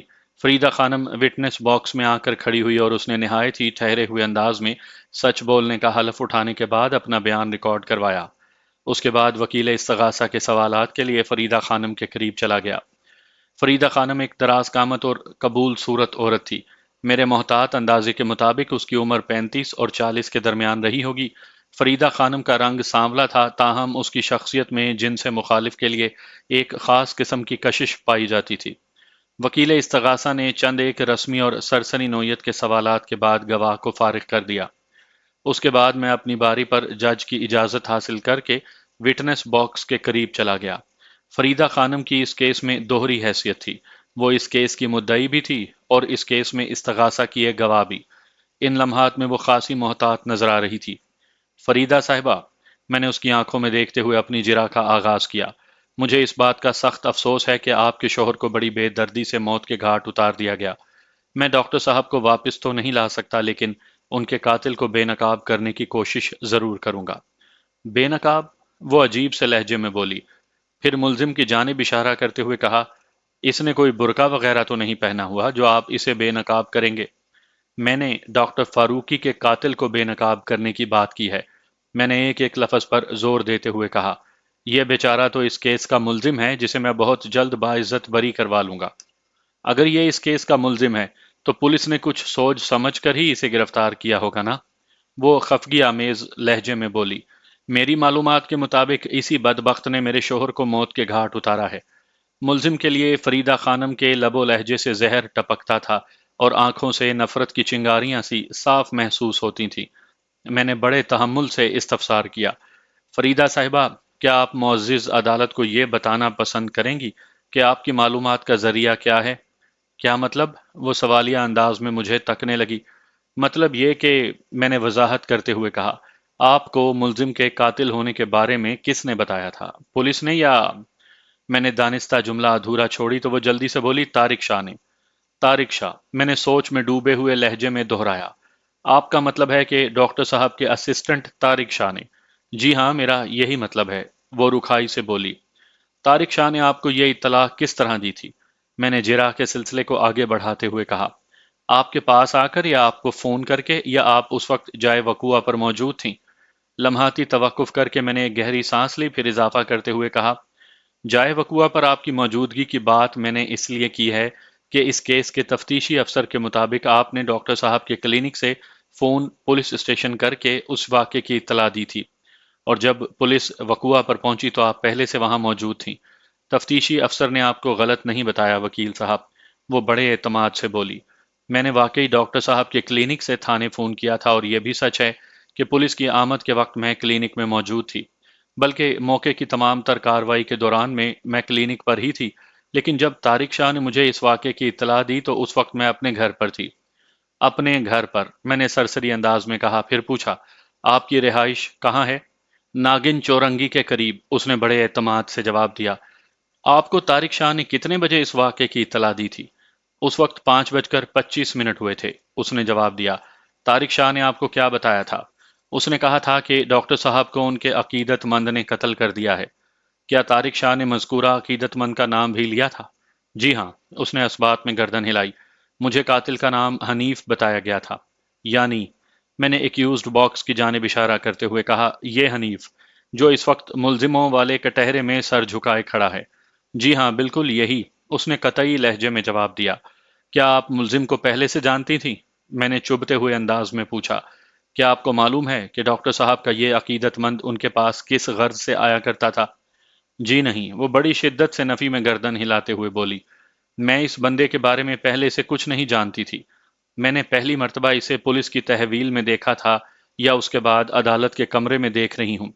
البتہ طارق شاہ نے مجھے اس کے بارے میں بتایا تھا کہ یہ ان کے پاس، میرا مطلب ہے ڈاکٹر صاحب کے پاس، پر اسرار علوم سیکھنے آیا کرتا تھا۔ کیا آپ کو یقین ہے کہ آپ کے مقتول شوہر ڈاکٹر سلیم فاروقی مختلف نوعیت کے پر اسرار علوم کے ماہر تھے؟ میں نے تیکھے لہجے میں پوچھا۔ جی ہاں بالکل، وہ بڑے وثوق سے بولی، تاہم اس کے لہجے کا کھوکھلا پن عیاں تھا۔ اگر ان میں یہ خصوصیات نہ ہوتی تو پھر ان کے کلینک پر عقیدت مندوں کا ہجوم لگا نظر نہ آتا۔ ہجوم؟ ہجوم والی بات کو تو فارمولہ نہیں بنایا جا سکتا، میں نے سرسری انداز میں کہا۔ ڈگڈگی تماشا دکھانے والے حضرات چٹکی بجاتے میں اپنے گرد ہجوم لگا لیتے ہیں۔ یہ تو تماشا ختم ہونے کے بعد بھی کسی کی سمجھ میں نہیں آتا کہ کیا سوچ کر انہوں نے اپنا قیمتی وقت برباد کر دیا۔ لمحاتی توقف کر کے میں نے ایک گہری سانس لی، پھر اس کی آنکھوں میں دیکھتے ہوئے سوال کیا، کیا آپ معزز عدالت کو یہ بتانا پسند کریں گی کہ مقتول ڈاکٹر سلیم فاروقی نے ٹیلی پیتھی، ہیپناٹزم، مسمرزم اور دیگر ماورائی علوم کس یونیورسٹی سے سیکھے تھے؟ جی، وہ گڑبڑا گئی۔ آپ مقتول کی شریک حیات ہیں، میں نے اسے سنبھلنے کا موقع نہ دیا۔ یہ بات آپ سے زیادہ اور کوئی نہیں جان سکتا کہ یہ تمام تر پر اسرار علوم ڈاکٹر صاحب نے کہاں سے سیکھے ہوں گے۔ میں غلط تو نہیں کہہ رہا تھا نا؟ وہ بات دراصل یہ ہے جی کہ، وہ صورتحال کو سنبھالا دیتے ہوئے بولی، یہ سارے علوم انہوں نے اپنی محنت اور ریاضت سے حاصل کیے تھے۔ میں اس بات کی گواہ ہوں کہ وہ اکثر راتوں کو جاگ کر وظیفے اور چلے کیا کرتے تھے۔ ڈاکٹر صاحب بڑے اللہ والے تھے، اللہ نے انہیں بہت سی روحانی طاقتوں سے نواز رکھا تھا۔ او واہ، سبحان اللہ، میں نے استہزائیہ انداز میں کہا۔ آج پہلی بار مجھ پر اور حاضرین عدالت پر یہ انکشاف ہو رہا ہے کہ ٹیلی پیتھی اور ہیپناٹزم جیسے سائنسی علوم وظیفوں اور چلوں کے رہین منت ہیں۔ آبجیکشن یور آنر، میری بات مکمل ہونے سے پہلے ہی وکیل استغاثہ نے مداخلت کی۔ مقتول کے پاس کون کون سے پراسرار علوم تھے اور اس نے یہ علوم کہاں سے حاصل کیے تھے، اس کا زیر سماعت کیس سے کوئی تعلق نہیں۔ میرے فاضل دوست خواہ مخواہ فریدہ خانم سے الٹے سیدھے سوالات کر کے انہیں ہراساں کرنے کی کوشش میں ہیں۔ ان پراسرار علوم کا زیر سماعت کیس سے بہت گہرا تعلق ہے جناب اعلیٰ۔ ملزم کو ٹیلی پیتھی سیکھنے کا شوق تھا اور یہی شوق اسے مقتول کے کلینک تک لے آیا تھا، لیکن 3 ماہ کی خواری کے بعد جب ملزم کو محسوس ہوا کہ مقتول اسے بے وقوف بنا رہا ہے تو اس نے مقتول کو خدا حافظ کہنے کا فیصلہ کیا تھا۔ چنانچہ وقوعہ کے روز جب وہ یہی بات کہنے مقتول کے کلینک پر پہنچا تو مقتول سے اس کی ملاقات نہ ہو سکی، کیونکہ مقتول خلاف معمول اس روز دیر تک سوتا رہا تھا۔ چنانچہ مقتول کی طرف سے مایوس ہونے کے بعد ملزم واپس لوٹ آیا اور پھر اسی رات کو 8 بجے کے قریب ملزم کو اس کے گھر سے گرفتار کر لیا گیا۔ میں نے تھوڑا وقفہ کر کے ایک آسودہ سانس لی، پھر ان الفاظ میں اضافہ کر دیا، جناب اعلیٰ، یہ تمام تر تفصیلات گزشتہ پیشیوں پر معزز عدالت کے سامنے دہرائی گئی ہیں اور عدالت کے ریکارڈ پر موجود ہیں۔ فریدہ بی بی، جج نے مقتول کی بیوہ سے مخاطب ہوتے ہوئے کہا، تو آپ یہ کہنا چاہ رہی ہیں کہ یہ تمام علوم آپ کے مقتول شوہر نے اپنی مدد آپ کے تحت سیکھ رکھے تھے؟ جی جی سر، وہ سر کو اثباتی جنبش دیتے ہوئے بولی، بالکل، میرا یہی مطلب تھا۔ بیگ صاحب، جج میری طرف دیکھتے ہوئے بولا، پلیز پروسیڈ۔ فریدہ خانم صاحبہ، میں نے اپنی جرح کو آگے بڑھاتے ہوئے گواہ سے سوال کیا، آپ جائے وقوعہ یعنی اپنے شوہر کے کلینک پر کتنے بجے تک پہنچی تھی؟ 5:45 اس نے جلدی سے جواب دیا۔ طارق شاہ نے 5:25 پر مجھے اس واقعے کی اطلاع دی تھی اور یہ خبر سنتے ہی میں فوراً گھر سے نکل پڑی تھی۔